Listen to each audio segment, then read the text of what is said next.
नमस्कार। आज 29 जुलाई 2025 आप सुन रहे हैं समाजवादी पार्टी अपडेट्स नवेद सिद्दीकी के साथ। समाजवादी पार्टी के राष्ट्रीय अध्यक्ष एवं पूर्व मुख्यमंत्री श्री अखिलेश यादव ने आज लोकसभा में ऑपरेशन सिंदूर पर चर्चा में भाग लेते हुए देश की सेना का आभार प्रकट किया और धन्यवाद किया।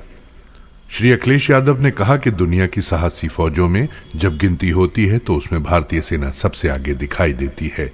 सेना के अदम्य शौर्य पर हम सबको गर्व है कि हमारी सेना ने पाकिस्तान के आतंकी कैंपों पर हमला किया, उन्हें ध्वस्त किया। हमारी सेना ने आतंकी कैंपों को नष्ट करने के साथ पाकिस्तानी एयरबेस को भी निशाना बनाया और उनको भी ध्वस्त किया।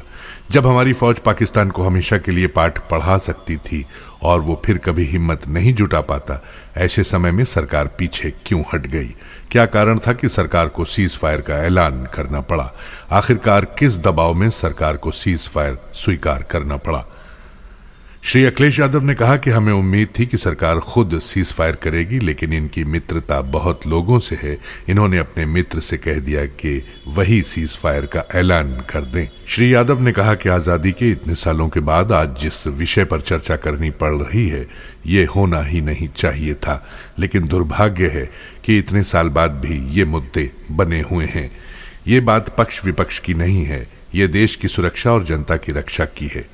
सब लोग मिलकर कोई ऐसी रणनीति क्यों नहीं बनाते जिससे सीमाएं हमेशा के लिए सुरक्षित और शांत रहें?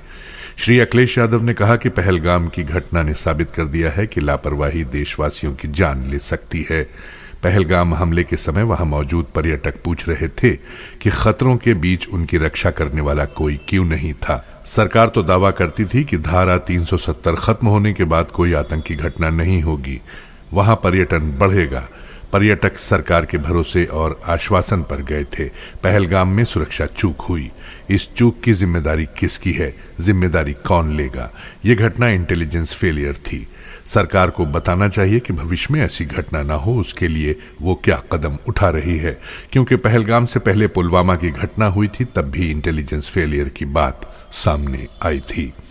श्री अखिलेश यादव ने कहा कि सरकार में शामिल लोग बड़ी बड़ी बातें करते हैं, उत्तेजनापूर्ण भाषण देते हैं, उसके जरिए जनता से भावनात्मक लाभ लेना चाहते हैं। सरकार की तरफ से सुरक्षा चूक और इंटेलिजेंस फेलियर पर जवाब आना चाहिए। इसके साथ सरकार को जानकारी देनी चाहिए कि जब भाजपा सत्ता में आई थी तब देश का क्षेत्रफल कितना था और आज देश का क्षेत्रफल क्या है। लोगों को क्षेत्रफल पता होना चाहिए। पर्यटक पूछते हैं कि उनकी रक्षा क्यों नहीं की गई, जबकि कुछ लोगों को पूरी चाक चौबंद सुरक्षा दी जाती है जो बाद में ठग साबित होते हैं। श्री अखिलेश यादव ने कहा कि पहलगाम की घटना के दूसरे दिन जिस तरह का कार्टून भाजपा के ऑफिशियल हैंडल से पब्लिश किया गया और हमारे द्वारा घोर आपत्ति पर हटाया गया, उससे साबित होता है कि भाजपा के लोगों ने दुख की घड़ी में देश की भावनाओं के साथ शर्मनाक काम किया। भाजपा बताए कि ऐसे असंवेदनशील लोगों के खिलाफ क्या कार्रवाई की।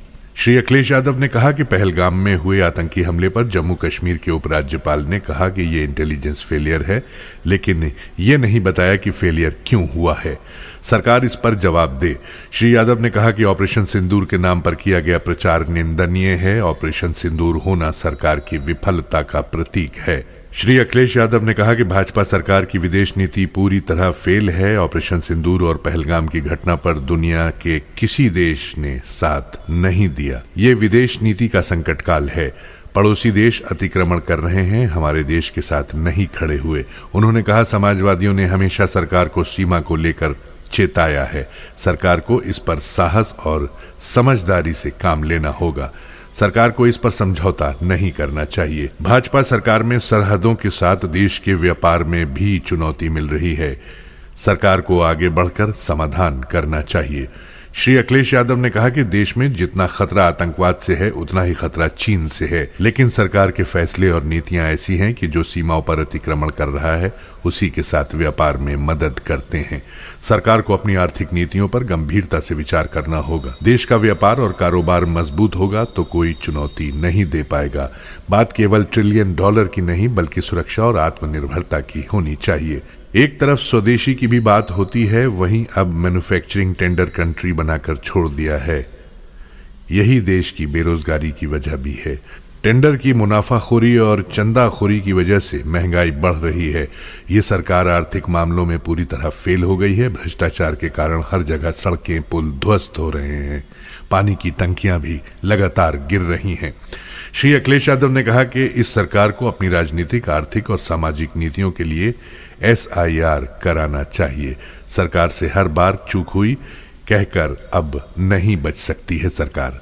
श्री यादव ने कहा कि पाकिस्तान सीमा पर आतंकवाद का खतरा रहता है, लेकिन जो दूसरे देशों से सीमाएं हैं वहां भी खतरा बढ़ता जा रहा है। चीन सीमा पर स्थिति पहले की गलवान सीमा जैसी नहीं लौटी है। नियंत्रण रेखा के कई क्षेत्र में गश्ती के लिए बफर जोन उपलब्ध नहीं है। लद्दाख में सैनिकों की भारी तैनाती है। हमारी मांग है कि सरकार अपनी अग्निवीर योजना वापस ले, जिससे सेना की कमी को पूरा किया जा सके। चीन को लेकर श्री अखिलेश यादव ने कहा कि चीन ने भारतीय वाहन निर्माताओं के लिए आवश्यक आपूर्ति रोक दी है।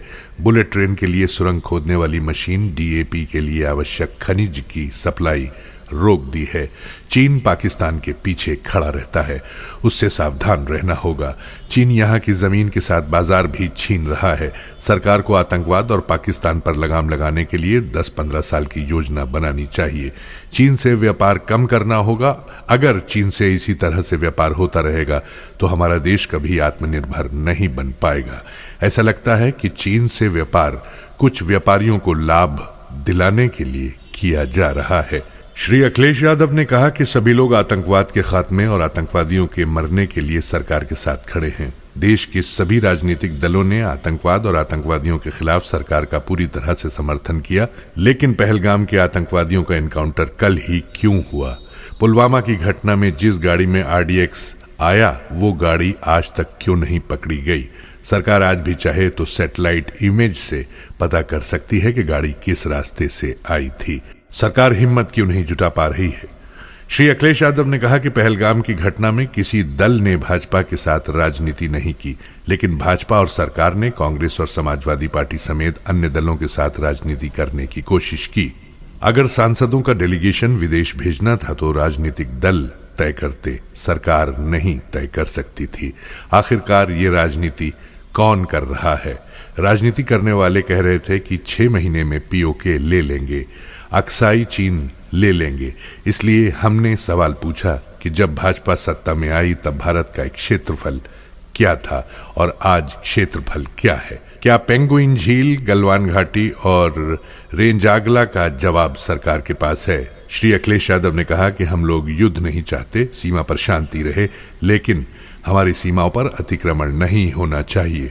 हम लोग झगड़ा नहीं चाहते, लेकिन सरकार को समझना होगा कि जो लड़ाई हुई है वो पाकिस्तान से नहीं है, ये लड़ाई चीन से लड़नी पड़ी थी। जब सरकार आतंकी अड्डों पर हमले का समय बताती है तो मन में इच्छा होती है, जिन फाइटर प्लेनों की नींबू और मिर्च लगाकर पूजा हुई थी वो कितने उड़े थे।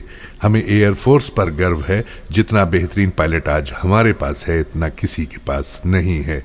श्री अखिलेश यादव ने कहा कि हमें गर्व है कि समाजवादी लोगों ने उत्तर प्रदेश में ऐसा इंफ्रास्ट्रक्चर दिया है, जब जरूरत होगी तो सेना के फाइटर प्लेन वहां उतर जाएंगे। देश में पहली बार समाजवादी सरकार ने सुखोई, मेराज फाइटर प्लेन सड़क पर उतारने का काम किया था। प्रधानमंत्री जी जिस एक्सप्रेसवे पर हरक्यूलिस विमान से उतरे थे उसे भी समाजवादियों ने डिजाइन किया था। देश में ऐसी सड़कें क्यों नहीं बन रही जिस पर सेना के लड़ाकू विमान उतर सकें? श्री अखिलेश यादव ने कहा कि सरकार को देश का रक्षा बजट और बढ़ाना चाहिए। रक्षा बजट देश की GDP का कम से कम 3% होना चाहिए। रक्षा बजट नॉन लैप्सेबल हो। श्री अखिलेश यादव ने यह भी कहा कि रिसर्च एंड डेवलपमेंट लगातार चलता रहना चाहिए।